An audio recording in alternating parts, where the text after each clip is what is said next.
Assalamu alaikum. Welcome to my channel. Let's start our today's topic. Topic 4, art as communication.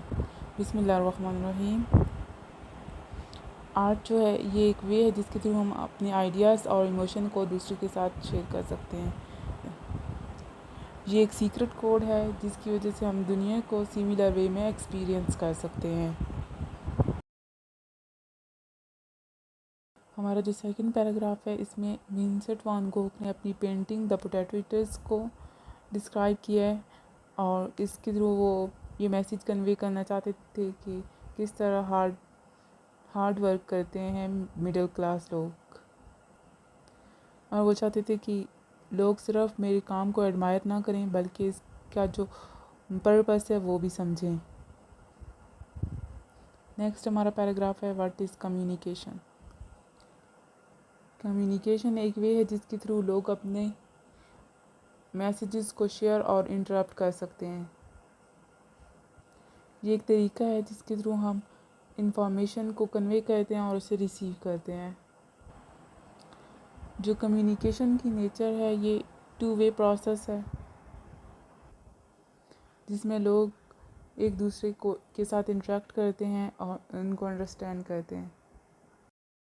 Communication है वो हम इसलिए करते हैं दूसरों के साथ कनेक्ट होने के लिए, अपने थॉट्स और फीलिंग्स को शेयर करने के लिए, अपने आप को एक्सप्रेस करने के लिए, इंफॉर्मेशन को कन्वे करने के लिए और रिलेशनशिप्स को बिल्ड करने के लिए. नेक्स्ट पैराग्राफ में बता रहे हैं कि नॉन वर्बल कम्युनिकेशन है जो वो भी वाइटल है ह्यूमन इंटरेक्शंस के लिए. इसके थ्रू हम मैसेज कन्वे कर सकते हैं विदाउट वर्ड्स. इसमें आ जाता है गेस्चर्स और touch, body language and posture, facial expression and eye contact, objects like clothing and hair styles, और डांस भी नॉन वर्बल कम्युनिकेशन का ही पार्ट है. नॉन वर्बल कम्युनिकेशन जो होता है ये अनकॉन्शियस होता है और इसके 3 की एस्पेक्ट्स हैं. द सिचुएशन, किस सिचुएशन में वो हो रहा है और कौन से इंडिविजुअल्स इन्वॉल्व हैं, और बिहेवियर कौन सा है जो हम इंटरेक्ट के दौरान यूज़ कर रहे हैं. become a means of communication and is assessed from viewers perspective. Art एक ज़रिया है जिसके थ्रू आर्टिस्ट व्यूअर्स के साथ कम्युनिकेट करते हैं.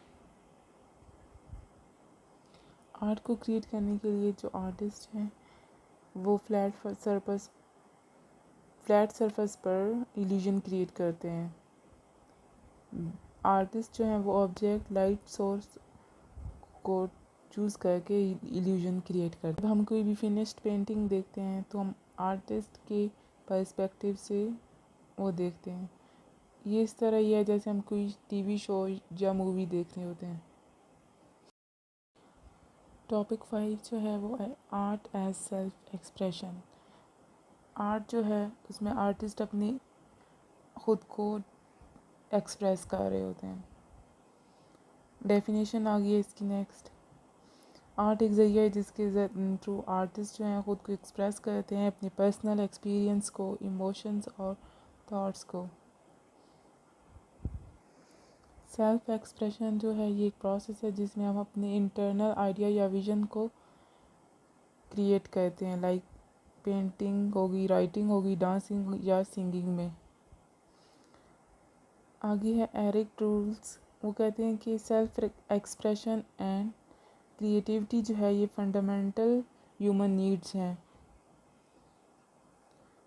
And everyone has the potential to create art and express themselves in unique ways. हम सब क्रिएटिव हैं और हम खुद को किसी भी यूनिक वे में एक्सप्रेस कर रहे होते हैं. Art expresses personal experience of the artist. John Dewey की बुक है आर्ट एज एक्सपीरियंस. उसमें वो बताते हैं कि कैसे एक आर्टिस्ट अपने पर्सनल एक्सपीरियंसेस को एक्सप्रेस करता है. डेवी ने जो जनरल एक्सपीरियंसेस हैं और एन एक्सपीरियंसेस को डिफ्रेंशिएट किया है. जो जनरल एक्सपीरियंस होते हैं वो हमारी ज़िंदगी में चलते रहते हैं और मोस्टली वो इंटरप्ट हो जाते हैं, और जो एन एक्सपीरियंस है वो तब होता है जब कोई हमारा काम फिनिश्ड हो जाता है सेटिस्फैक्ट्री वे में, लाइक सॉल्विंग अ प्रॉब्लम और इंजॉइंग अ कन्वर्सेशन। इसके अलावा एस्थेटिक एक्सपीरियंसेस भी होते हैं जो कि कंप्लीट होते हैं और यूनिटी क्रिएट करते हैं, और ये हमारे इमोशंस और इंटेलेक्चुअलिटी को भी इवोक कर रहे होते हैं। आर्टिस्ट के जो एक्सप्रेशन है उसके लिए रिक्वायरमेंट क्या होती है कि रिफ्लेक्शन ऑन पास्ट इवेंट्स के रिफ्लेक्शन होते हैं, शिफ्टिंग ऑफ इमोशन होता है और मीनिंग होता है, प्रेजेंट और पास्ट एक्सपीरियंसेस होते हैं, एक्साइटमेंट होती है और उनकी इनर अर्ज होती है कोई भी आर्ट को क्रिएट करने की। ये जो प्रोसेस है आर्टिस्टिक एक्सप्रेशन, ये सिमिलर होता है जिस तरह साइंटिस्ट, फिलासफर्स और आर्टिस्ट का होता है। नेक्स्ट हमारा टॉपिक है expression involves working out an idea, emotion और फीलिंग और spelling out an experience. Expression में आइडियाज़, इमोशन और एक्सपीरियंसेस इन्वॉल्व होते हैं, और इमोशन जो है वो इसमें इम्पॉर्टेंट रोल अदा करता है। जो स्टडी है इमोशन एंड फीलिंग्स की, वो भी सोशियोलॉजी में स्टडी की गई है 1970 में। इमोशंस जो हैं वो इंटरप्रिटेशन में के प्रोसेस में एक अहम किरदार अदा करते हैं। साइकोलॉजी और सोशियोलॉजी में इमोशन और फीलिंग्स को स्टडी किया गया है। उनके अकॉर्डिंग इमोशनल रिस्पॉन्सेस जो हैं वो हमारे आर्ट की तरफ किस तरह होते हैं, रिलेशनशिप आर्ट और इमोशन का, और neurological basis of perceiving art, हम किस तरह आर्ट को परसीव करते हैं। It's a journey from being weak to being clear. Leonardo da Vinci कहते हैं कि आर्टिस्टिक एक्सप्रेशन जो है ये एक जर्नी है अनक्लैरिटी से क्लैरिटी की तरफ। उन्होंने लिखा था कि जो ब्यूटीफुल इफ़ेक्ट्स हैं नेचर के, सनलाइट लीव्स में से जो गुजर रही है, ये हम कैप्चर उस वक्त तक नहीं कर सकते जब तक हम उनको इंटरप्ट ना करें। और जो नेचुरल इफ़ेक्ट्स हैं like leaves, shadows, cluster shadows, ये बहुत ज़्यादा कम्प्लेक्स होते हैं, इनको एक्यूरेटली क्रिएट करना बहुत ज़्यादा कम्प्लेक्स होता है। नेक्स्ट हमारा क्लैरिटी कॉन्सेप्ट। इसमें वो बता रहे हैं कि आर्टिस्ट का जो पर्पस होता है हमें क्लियर तरीके से समझना चाहिए, और इसमें कोई एम्बिग्युइटी नहीं रहनी चाहिए, कोई कंफ्यूजन नहीं होनी चाहिए, और मल्टीपल इंटरप्रिटेशन भी नहीं होनी चाहिए। लेकिन समटाइम्स जो आर्टिस्ट होते हैं वो कुछ ऐसे आर्ट क्रिएट करते हैं जिनको डिफरेंट तरीके से इंटरप्ट किया जाता है। नेक्स्ट है हमारा topic 6, art as defined by artist.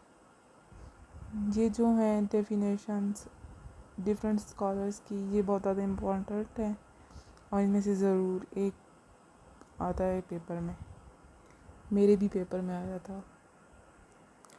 Picasso कहते हैं every child is an artist, the problem is how to remain an artist once he grows up. Picasso के नज़दीक जब हम बड़े हो जाते हैं तो हमारा आर्टिस्टिक एक्सप्रेशन जो है वो ख़त्म हो जाता है। नेक्स्ट आइंस्टाइन है। इनके the most beautiful experience we have is the mysterious, the fundamental emotion which stand the cradle of true art and true science. इन्होंने मिस्टीरियस को फंडामेंटल ड्राइव कहा था आर्ट और साइंस की। नेक्स्ट है Van Gogh. I dream my painting and I paint my dream. मेरा Einstein का आया था। If you like my video then like it and subscribe it. और आज ही हमारा लास्ट टॉपिक था 6। Thank you.